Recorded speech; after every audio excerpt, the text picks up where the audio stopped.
Ladies and gentlemen, boys and girls, my name is Diptii Shah and welcome to my show, Artistry. Today I have with me the founder of Freedom2Sparkle, Miss Angela Chan. Hi, Angela, and welcome to my How are show. you? I'm Thank good. you. Angela, you are a full-time banker since so many years. And now you're also an entrepreneur, a business owner, a jewelry designer. How do you do all this? Please explain. Well, I started this Freedom2Sparkle is a passion project, and I started 3.5, 4 years ago now when we were still working in the bank. I'm still working in the bank, and it's because I know a friend for many years, and she's from Singapore. And in Singapore, they're really into color stones. In Hong Kong, still very much a diamond place. And then she explained to me, you should get into this because for the same price of 1 carat of diamond, you can buy so much bigger for a color stone. So I thought, oh, the bigger the better, obviously, when it comes to jewels at that stage, that many years ago. And I dipped my toes into it and start collecting them. And they're all ready-made pieces, beautiful pieces. But then I thought, I looked at ring. I thought, if I have to do it myself, I would change this, I would change that, I would add this and take this away. And then I have a friend who's making jewelry in Hong Kong, and I start buying loose stones and ask him to make it for me. And then once I made him, my friend said, oh, they're really pretty. Where do you get it from? And I said, well, I make it myself. And then I designed myself. And he said, well, you should maybe do something for me. And I thought, hang on a sec, I can maybe make a couple of dollars here. And this is how I started. But there was only like part-time, for fun, that kind of work. Not until 2 of my friends, one is into fur and the other one is into Hermes handbag. And every year before COVID, obviously, they do shows in 4 seasons. And they were thinking, what will go really well with fur and handbag? And I thought, oh, surely jewelry or diamonds. And over dinner, they were saying, would you like to do it? And, after a couple of glasses of wine, I just said, yeah, why not? And then the next day, and I start thinking, I don't have branding. I don't have a business account. I don't have BR, business registration. I don't have a method to get paid. I got nothing. I got no website, nothing. So from the moment I said yes to the show, which is in 4 months' time, I did everything. Well, I just said, now the things I haven't done, I do in 4 months. And then I thought, being a typical banker, I invest so much time and resources into it. Surely I need to make some money out of it. And that's when I started to join BNI, which is Business Networking International. And this is when my business started to kick off. And then and then I'm still here 3.5 years, 4 years later. I'm doing this part-time, yes, in my spare time. Fantastic, Angela. So you call your brand Freedom2Sparkle. What a fantastic name. How did you name it? I mean, what's the reason behind it? Please decode. It doesn't sound like a very typical jeweler's name, right? The reason because, again, it's back to my corporate background. Many, many, many moons ago, we were doing this management training course, and they were saying, guys, you have to pick 3 values that are most important to you. And I remember so clearly the 3 values that I picked that day were freedom, justice, and fairness. Now, you can't really put justice and fairness into a name of a jewelry brand, right? Or into any brand, really. So I picked freedom. And I thought, well, as girls, boys as well, we all like to glow, we all like to sparkle, glitter, shine, whatever. So here you go, Freedom2Sparkle. I just believe that, it doesn't matter how much resources you have, how much time you have, you should always have something to make you like glow, sparkle. That's the reason. That's the story behind it. Yeah, that's true. And that's why it hits the chords, of everyone that, there is a Freedom2Sparkle. Yeah, and I think it stands out quite a bit because a lot of people come up to me and say, oh my God, it's such a good name. And then because I make this up, of course, I think it's a good name. But when someone some strangers in some functions and social functions, they come up and say, oh my God, it's a good name. That means a lot to me. Yeah, it is a good name. Oh, thank you. Angela, what about the 3 Rs? What do they mean? Oh, the infamous 3 Rs, which is repairing, resetting, and repurposing. Now, obviously, a lot of jewelers will do bespoke. I do as well, made to order. We all do ready-to-wear collection, which means it's already designed a series of jewelries and they just buy it off shelf. But not a lot actually doing 3 Rs. I think it's because there's not a lot of money to be made in there. Repair, and a lot of people nowadays, they have this disposable culture where, oh, something's broken, instead of fixing it, just chuck it away. I think it's a waste. I'm into, recycling and sustainability, and I believe that if something can be fixed, it should be fixed. And then resetting. What I notice is a lot of people get their family looms, jewelry items from their parents, from their grandparents. And obviously that many years ago, the design may be out of date, may not be what you want, but they're so precious. There's a value behind it. The stone itself represents something, represent family, represent love, represent kindness and generosity. It's a shame just to leave it in the drawer. So I think taking it out to reset it into different kinds of gold is so important, because really you're not paying a lot more. All the materials are there. You just need to change from, say, for example, if you think yellow gold is not you, then you change it into platinum or white gold. Or if you think the number of claws holding a diamond is too old-fashioned, you want a simpler design, you can do that as well. So basically, all the materials are there. You just need to pay for labor. And then repurposing. I'm sure we all do that. When we were younger, we started off with buying smaller diamonds. And we get older, we want it to be bigger, because first of all, we can't really see it nowadays. With small diamonds, they're like, oh, where is it? So you have loads of little pairs of diamond earrings lying around, not doing a lot, really gathering dust. So I think repurposing is to use all the existing jewelries, pre-loved. You love them once, but not anymore. Take it all apart and put it together with something completely different.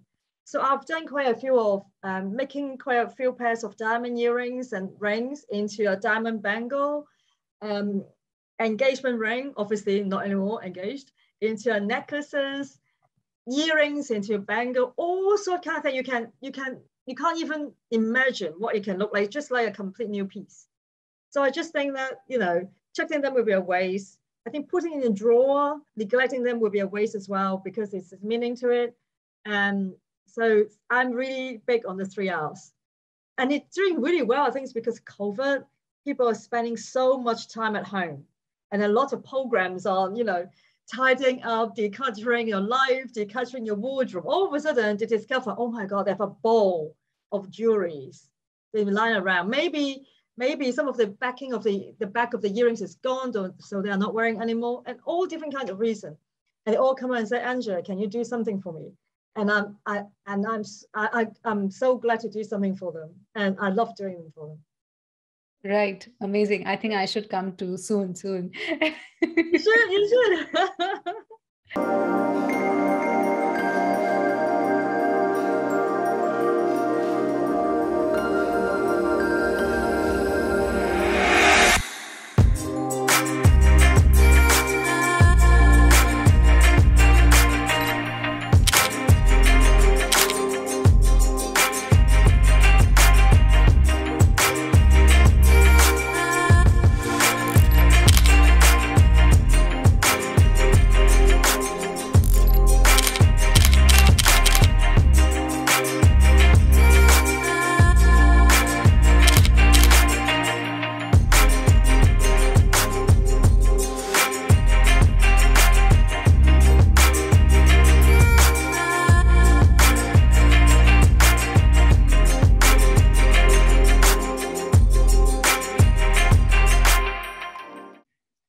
Angela, how much of designing goes into your product? Like, you aren't a designer, full-time designer, I understand.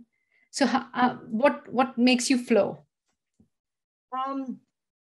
Because I like the story behind it. I fancy myself a bit of writer before going to corporate.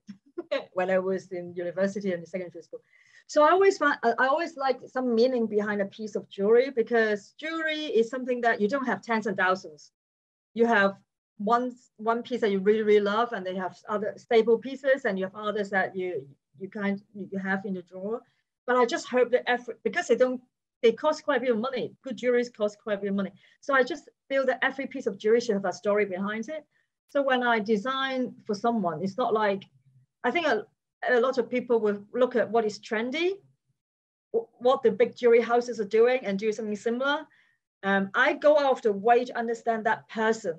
So when I design a piece of jewelry, I would say, for example, if a boyfriend buys something for a girlfriend, I would talk to him and say, what is she like if I haven't met her? Tall, short, skinny, round, tan skin, light skin, long hair, short hair? Is she an athlete? Is she a pianist? Is she a mother? Has she got a small child?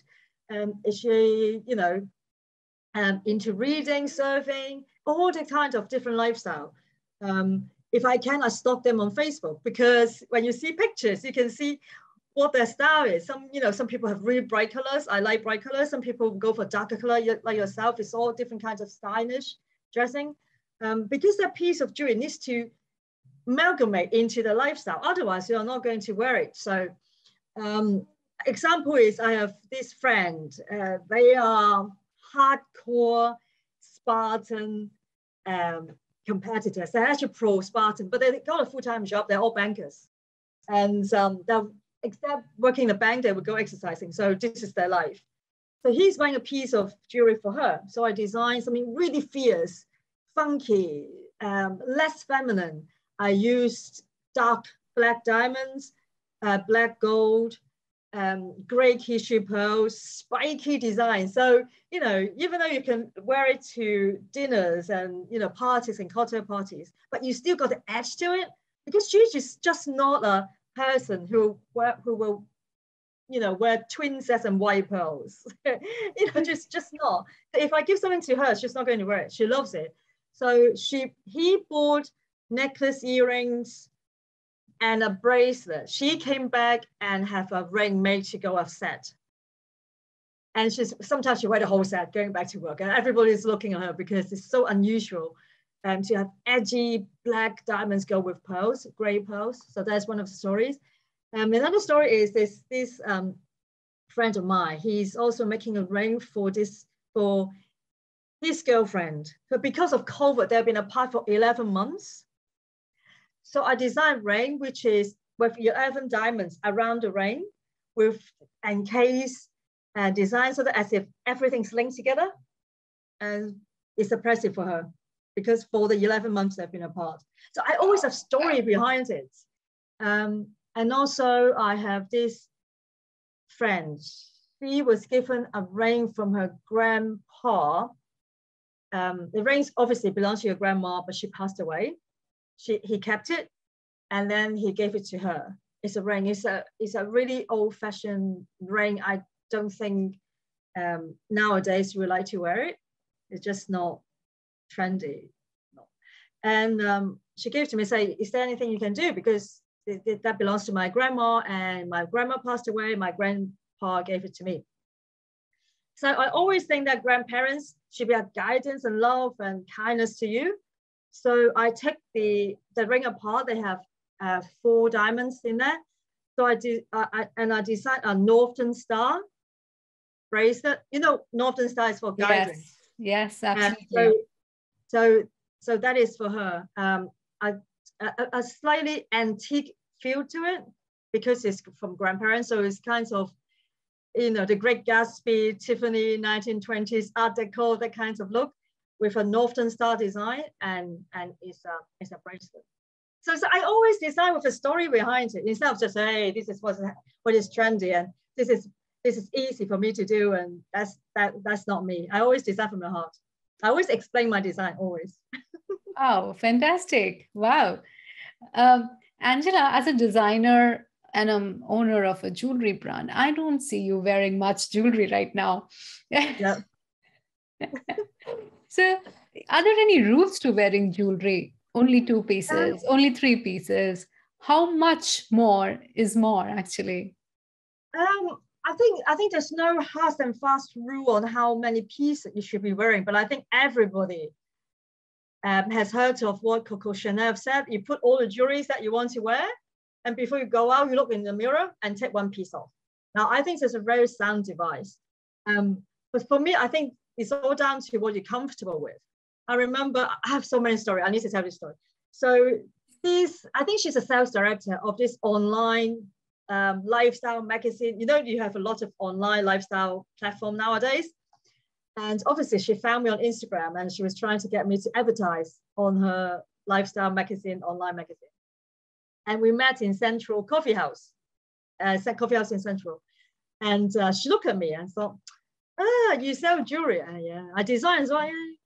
And then she said, how come you don't wear a lot? Like, and I said to her, you know, different people have different style. I don't like, you know, wearing jewelry like I'm a Christmas tree. And I tried to say 2 examples for her. I said, well, if you look at the designers, you have Jean Paul Gaultier, the late Jean Paul Gaultier. You know, every time he comes out, everybody's like, wow, you know, you can't take your eyes off him.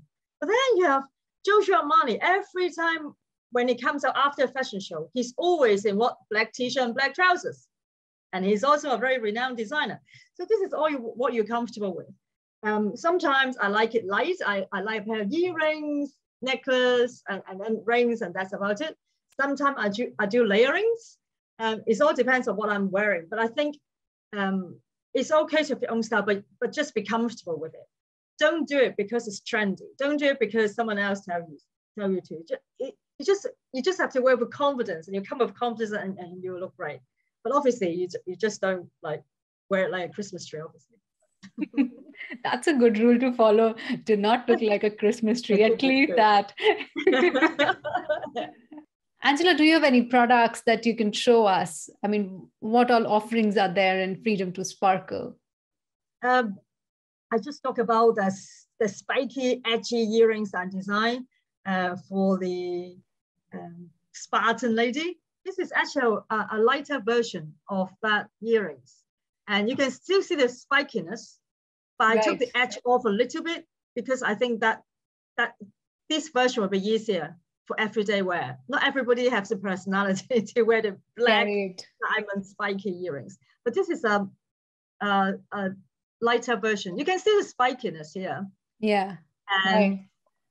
And this is white sapphire, actually white sapphire, gray pearl and Kishi pearl. It's all white gold setting.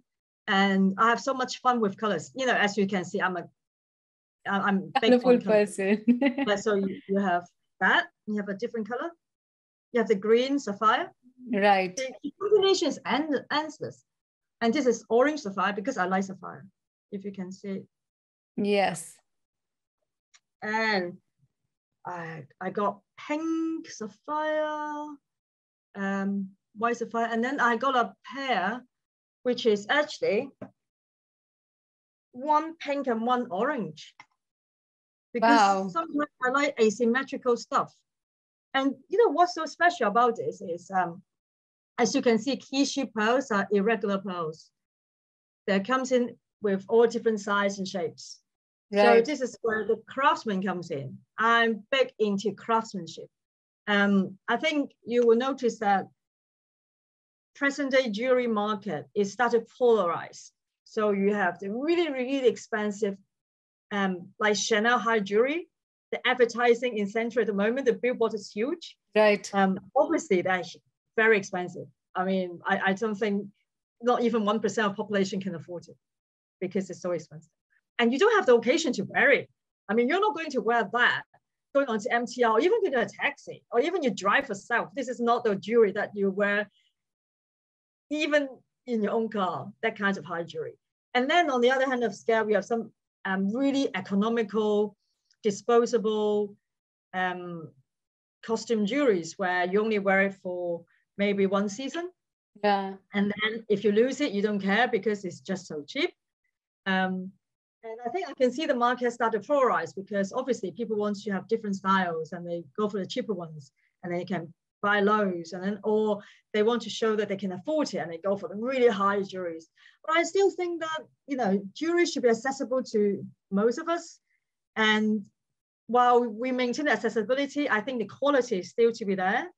I don't believe in like disposable jewelries because it's just not environmental friendly. And craftsmanship comes in because all the key pearls comes in different sizes and shape, which means I can't do a mold and have machine to turn out hundreds and thousands of them. So every one of them needs to be handmade by my craftsman in Hong Kong. What he does is, I take it. If you see the backing, right? The whole pearl is actually held by the backing and the claws, because the pearl itself is different shaped. So every backing has to do it individually for that particular pearl. So everything is handmade, and this is where the craftsmanship comes in. And I think nowadays people look for instant, right, you know, gratification. Everything needs to be quick, now. I want to take it back to look at quality and time and patience, and not so much as an Italian, you know, slow food movement, but slightly take the time and patience to appreciate other people's craft and talents. And I think that is important.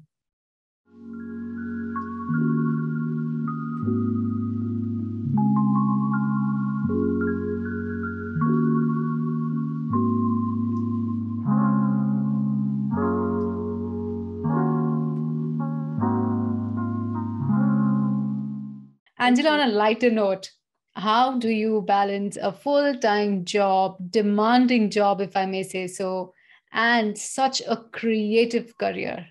I mean, such a creative business. I think you worked in corporate before, yes, and you understand that corporate can be so draining, and it's very demanding.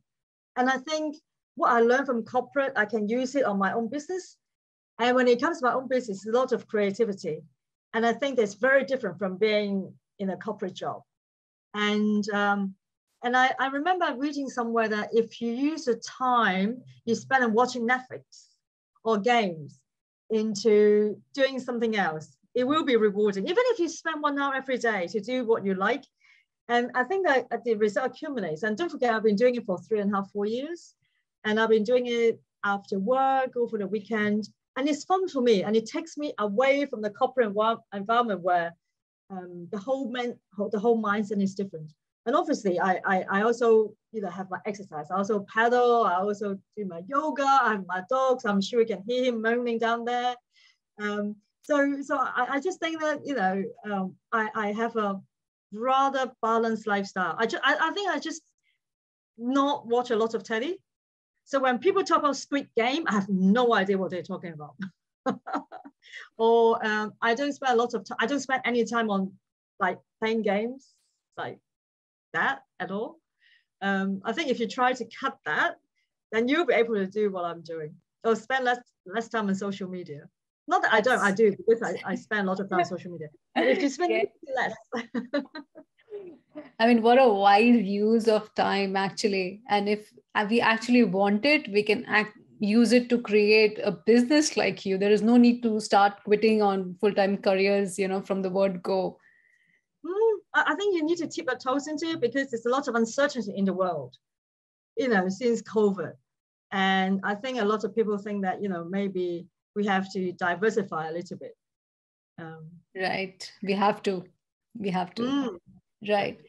So Angela, where can people find your jewelry? So I'm online only, because as you can imagine, I'm the only person doing this, and, you know, having it in a physical shop can be very expensive. And good job I didn't, because of COVID. People actually prefer shopping online, and I think they are getting used to shopping online. So you can go to my website, which is www.freedom2Sparkle.com. And my latest is on my Instagram. So also Freedom2Sparkle, also on Facebook. But if you want to know how I spend my time, I do put on Instagram a lot of my day-to-day, you know, pictures, and I do all the jokes and stuff like that on my dogs. You can see my dogs. Is Angela S.K. Chan lifestyle blog. Sure, I'll put all of that in the video description. Yes. Thank you so much for the lovely chat. And guys, Freedom2Sparkle is here to serve you. Thank you, Angela. Thank you. I have so much fun. I have so many stories to tell. I have more. I should come back again.